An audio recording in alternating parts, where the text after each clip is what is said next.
இந்த electro acupuncture மிஷினை use பண்ணி ஷோல்டர் பெயினுக்கான ட்ரீட்மெண்ட் கொடுக்க போறோம். வாங்க பார்ப்போம். இந்த அக்குபஞ்சர் நீடில எடுத்து நோய்க்குரிய இடத்துல குத்த போறோம்.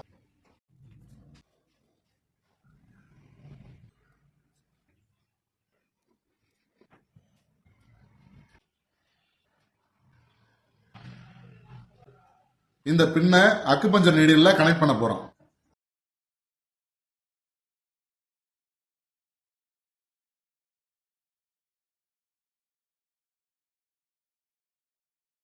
இப்ப ஷோல்டர் வழியை சரி செய்வதற்கான எல்லா அக்குபஞ்சர் புள்ளிகளையும் விளக்க மாட்டிட்டோம். இப்ப தேவையான அளவு ஃப்ரீக்வன்சி கொடுக்க போறோம். அதுக்காக பவர் ஆன் பண்ணிக்கிறோம். ஆன் பண்ணியாச்சு.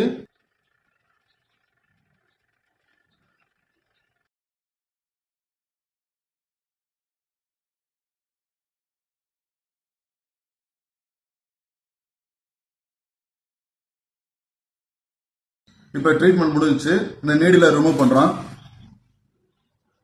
அந்த நீடில் யூஸ் அண்ட் த்ரோ தான். இதை சேஃபா யார் காலையும் குத்திராத அளவுக்கு, யார் கையிலும் பற்றாத அளவுக்கு டஸ்ட்பின்ல போட்டுறணும். இந்த ட்ரீட்மெண்ட் மூலமா கழுத்து வலி, தோள்பட்ட வலி, ஃப்ரோசன் ஷோல்டர், தசை இறுக்கம், தசை பிடிப்பு இதெல்லாம் சரி செய்யலாம். மருந்து இல்லாத வாழ்க்கையே வாழ்வோம்.